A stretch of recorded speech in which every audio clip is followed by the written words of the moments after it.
But joining us here to discuss recent developments in global financial markets and trends in emerging markets, because he's got some interesting views, is Anthony Ginsberg from Ginsglobal Index Funds. Anthony, I was mentioning in the intro, you're a South African, Yes. or a relocated South African who now lives in California. I'm always happy to come back, Alec. Every time I come back, there's always a lot of news in South Africa. The perception abroad right now has not been the most positive on South Africa as I've seen it over the previous 4 or 5 years. So I wish I was coming back with better news about foreign investors wanting to buy into the local market, but there's a lot of uncertainty. I think the mining and the foreign direct investment regulations are really causing some uncertainty, unfortunately. Yeah, we're so small in a global context. I did some numbers the other day which showed that if we were a state of the United States, we'd come in number 17 behind Indiana. In fact, 1/7 the size of where you live in California. Well, scary enough, California on its own is either the 6th or the 7th largest economy in the world. Almost half of our business today is actually conducted in California. We're very big in the index fund business overseas. And South Africa, unfortunately, has a risk. If we get downgraded in South Africa with our bond ratings and by S&P on the sovereign ratings, by just another level down, South Africa has a risk of potentially having further assets sucked out of here, because currently South Africa is part of the global government bond index.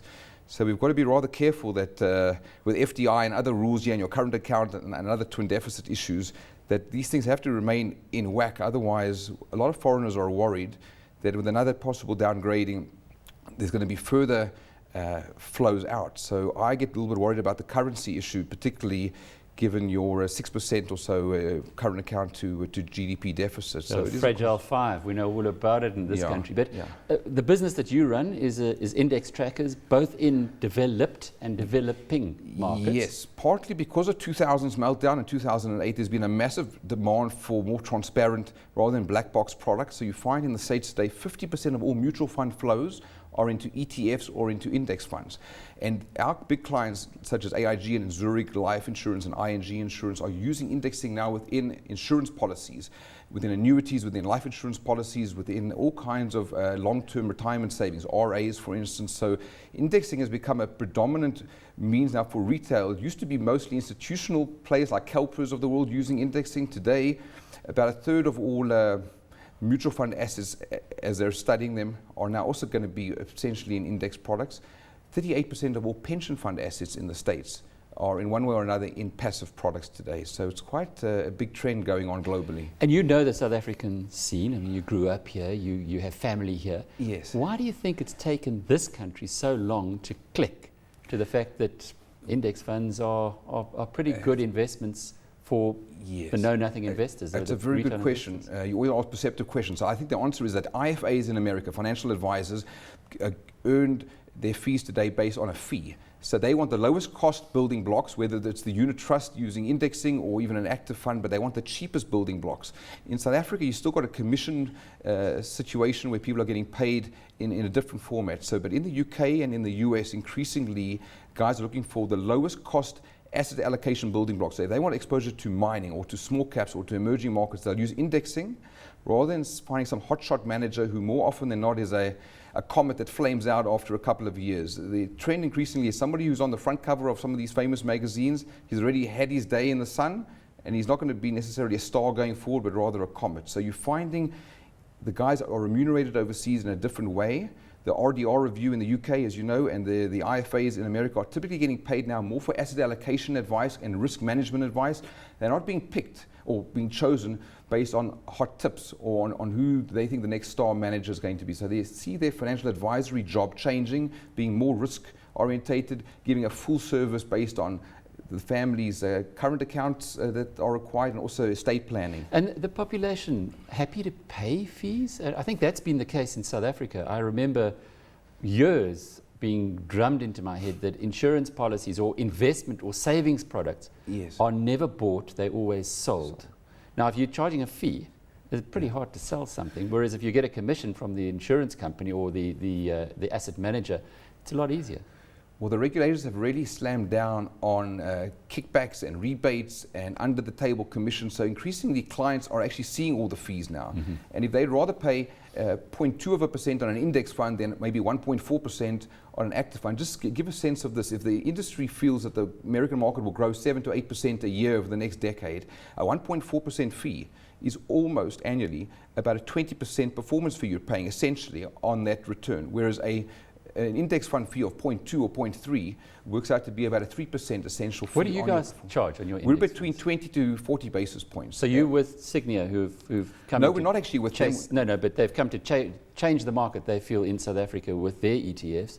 I think they're at 0.3 as well. Right. We work with Satrix and some of the other big boys, Old Mutual, Sanlam and folks like that. And for us, we're really trying to bring the fees as cheap as we can. So in fact, our offshore index fund fees at 20 to 30 basis points. We actually have a 15 basis point global bond fee, for instance. Some of our global equity index fund fees are also around 15 to 20 basis points. We typically have a retail share class and an institutional share class.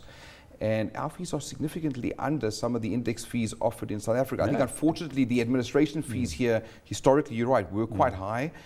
Administratively, in the States, they're even using index funds as loss leaders now. So the Schwabs of the world and the Fidelities are trying to get people onto their platforms, offering iShares and other Vanguard and index funds like ourselves incredibly cheaply, because they know that there are other products that could be wrapped where they can charge slightly higher fees. So indexing is seen as the cheapest and frankly the most transparent way of getting global exposure. Anthony, we spoke earlier off air about California, where you live, being the bellwether for the United States, and of course what happens in the United States happens elsewhere in the world as well. Yes. You've got a good feel for the way the developed and the developing markets are going. Interesting reading your latest research report. Do you think that emerging markets is now starting to offer value again? Yes. Well, obviously the trend everybody says is to get out of Russia, for instance, but Russia's trading at PEs of about 4 and 5.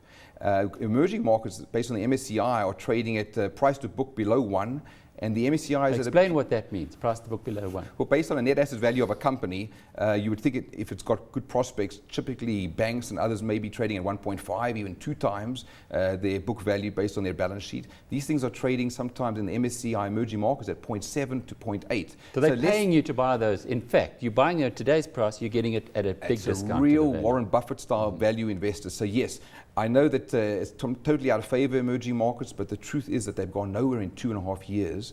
There's been about a 40% gap between how the S&P 500 has done and even Eurostoxx relative to the MSCI emerging markets. So if you said, where's value for money based on PE ratios, just simplistically, you've got PEs of 17 and 18 in the US, it's quite high. Europe's about 20% less on the PEs, arguably, but the emerging markets are a steal, you could argue, at about 9 to 10 on the PE. What countries? Okay, so we like Korea, we like parts of Latin America, meaning Chile, Peru, Colombia. They've done very, very well. And when you look at Europe, obviously Eastern European countries like the Czech Republic and Poland are very, very attractive, frankly, right now. So would you then be sitting in California buying some of those markets Yes. in the same way as you would buy, say, Satrix in South Africa? Right, so you can overweight Poland versus the UK. So when we talk about Europe, we don't necessarily just stick to one particular index. So you can customize these indices. And there's an emerging European index, for instance, where you'll get the Eastern European countries. For us, our biggest bets for our clients, typically in South Africa, who I go and see every 9 months, they're looking at global developed markets versus the emerging markets. And right now, the belief is Europe has underperformed, as have emerging markets relative to the US. The US has really run. I mean, my property in the US, real estate prices have come back in California. California is relatively healthy. Unemployment numbers are at about a 5-year low now, both in the US, at about 6.7%, and also California numbers. So if you actually look at the trend, the US has had a very, very good run. We don't believe that the bull market's over by any means, because dividend yields, Alec, you'll know from what your experience, versus bond yields, typically bond yields start getting pretty frothy at a certain point. And we haven't seen bond yields go anywhere. Right now, the federal 10-year treasury is sitting at just over 2% still. You know who was in town last week was Ben Bernanke, one of his very first, I don't know if it was the first, but it was certainly one of the first public appearances. And he came across so well, despite the fact that he's now out of office. He gave one a lot of confidence that this American upswing is real, that in fact they've pulled it off. Do you agree? Yes, and believe it or not, manufacturing is even coming back to the US because of some of the wobbles in China and some of the issues with transportation costs. America's, as you know about the shale gas, all our manufacturing costs are starting to come down in America. Energy prices in America are far cheaper than in Europe. And increasingly, the unemployment numbers look very, very attractive. America's not completely out of the woods for new job hires, but for people who are savers, there's been a wealth effect the last 4 or 5 years. We've had a tremendous run up. We're over 100% gains. I mean, the S&P was at 667. Now we're at over 1,800. So there's a lot more optimism in America. People know we're not completely out of the woods, but the yields have been low, and Federal Reserve Chairman Yellen will most likely keep yields at very, very low. This tapering is going to take a good year to still work its way through with the $10 billion a month tapering.